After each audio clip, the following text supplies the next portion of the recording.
Good morning friends, myself Professor Raut sir and I am going to teach you chemistry in our science subject. Now today I am going to start first chapter chemical reactions and equations. Let's see here.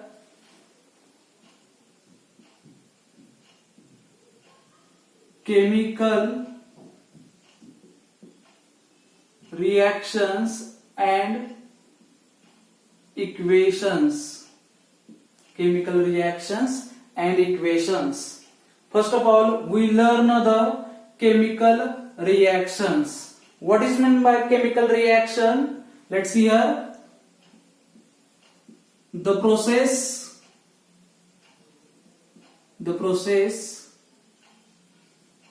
in which two or more substances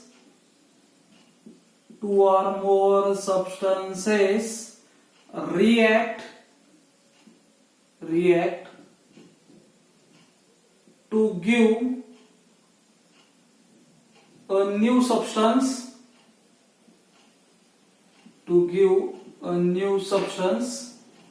having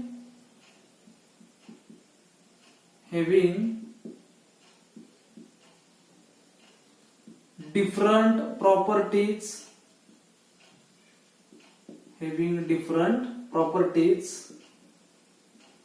is called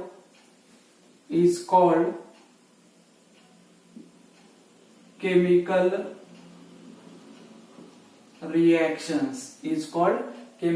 reactions.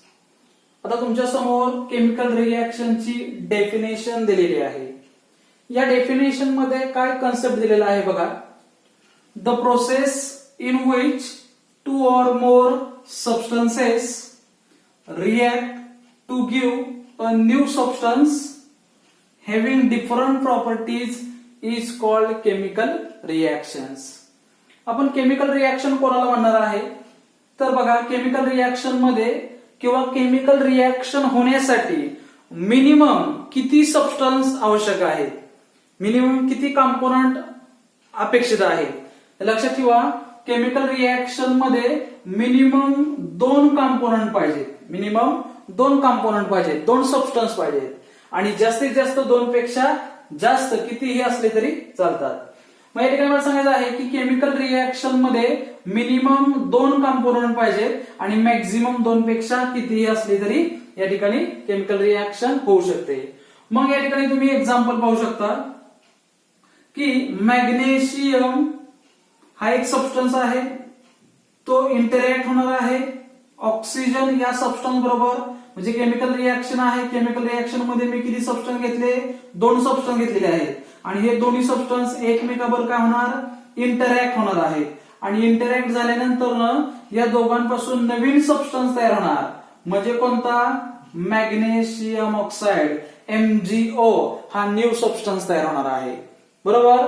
म्हणजेच या chemical reaction मध्ये दोन substance interact झाले. First is magnesium and second is oxygen. Both are interact with each other and to form the magnesium oxide. दोन substance एकमेकांबरोबर interact झाले आणि त्यांच्यापासून नवीन सबस्टन्स तयार झाला.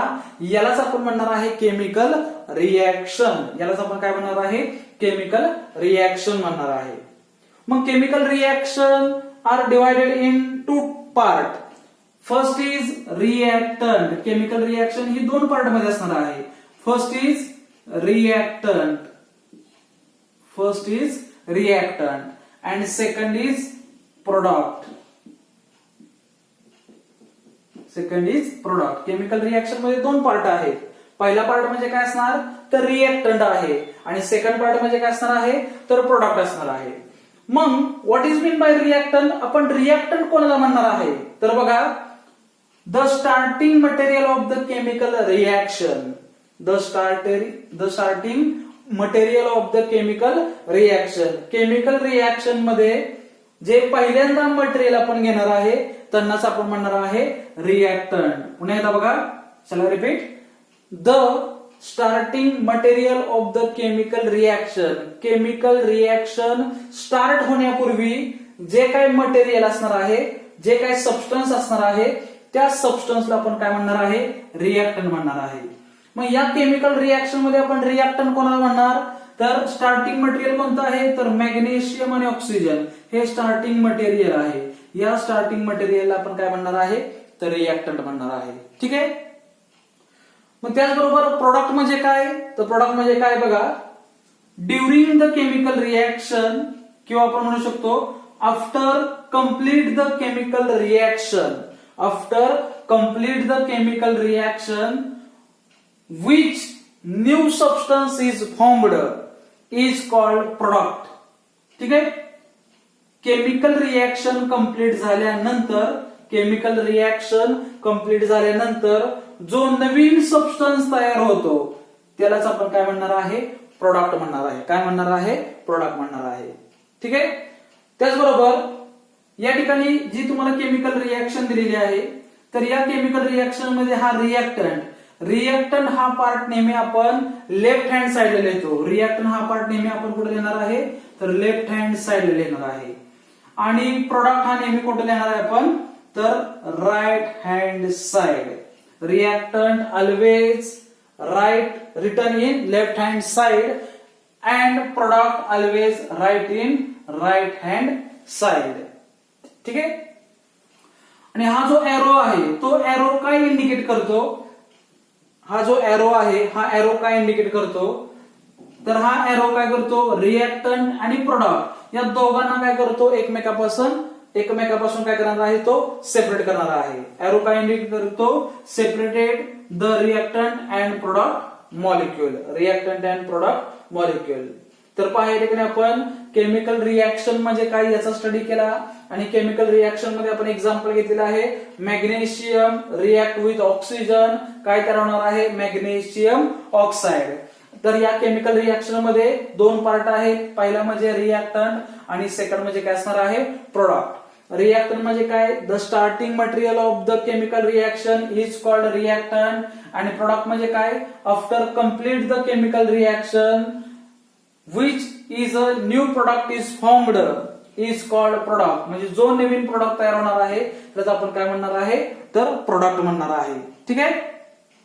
तर यामध्ये अजून एक महत्त्वाचा पॉईंट मला तुम्हाला सांगायचा आहे की during the chemical reaction some terms are changed. पुन्हा एकदा बघा, केमिकल रिएक्शन चालू असताना केमिकल रिएक्शन मध्ये काही टर्म चेंज होणार आहेत. मग केमिकल रिएक्शन मध्ये कोणत्या टर्म चेंज होणार आहेत, तर पहिल्यांदा आपण सांगू शकतो change in temperature. Chemical reaction मध्ये काय चेंज होणार आहे, तर रिएक्टंटचं कन्व्हर्जन प्रोडक्ट मध्ये होत असताना काय होणार आहे, तर टेम्परेचर चेंज होणार आहे. त्याचबरोबर आपण सेकंड काय सांगू शकतो, change in state. Change in state.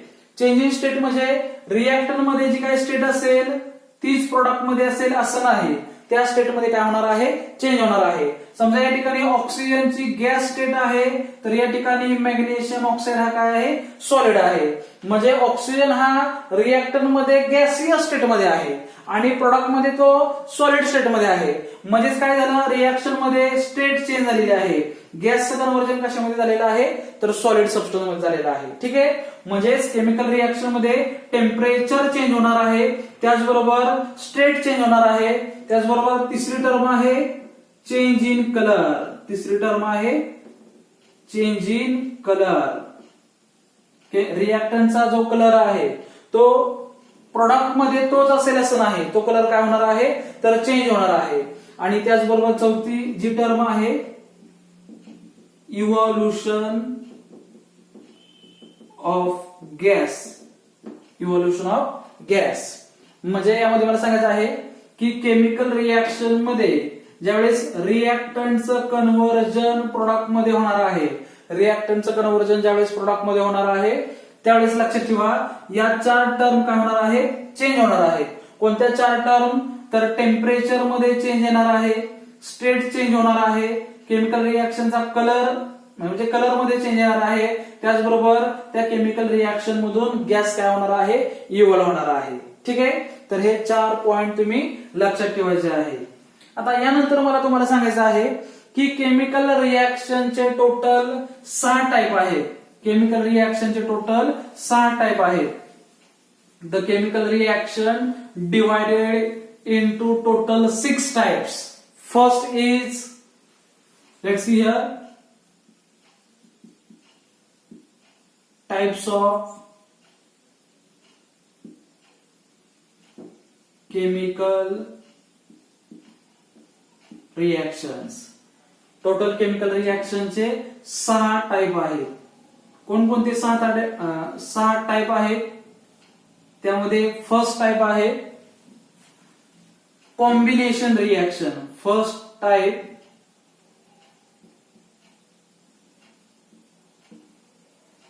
Combination reaction. Second type आहे decomposition reaction. Decomposition reaction. Third आहे डिस्प्लेसमेंट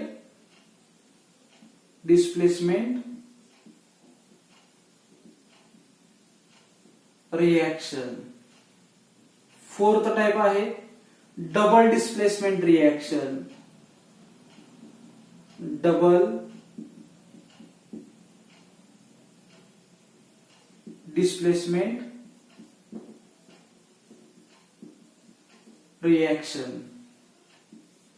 फिफ्थ टाइप आहे exothermic reaction.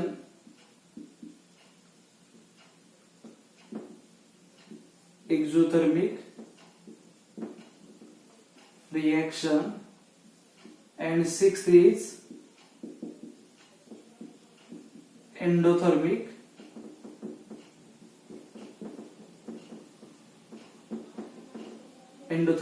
reaction. Total chemical reaction चे 6 टाइप आहेत. First is combination reaction, second is decomposition reaction, third is displacement reaction, and fourth is double displacement reaction, fifth is exothermic reaction, and sixth is endothermic reaction. हे जे 6 type आहेत, या 6 टाइपचा आपण 1 bye 1 study करणार आहे आणि हा स्टडी आपण पुढच्या लेक्चर मध्ये करणार आहे. कारण आजचं जे लेक्चर आहे आपलं हे फर्स्ट लेक्चर आहे, इंट्रोडक्टरी लेक्चर आहे. तर या 6 टाइपचा स्टडी आपण पुढच्या नेक्स्ट लेक्चर मध्ये करणार आहे. ठीक आहे, धन्यवाद.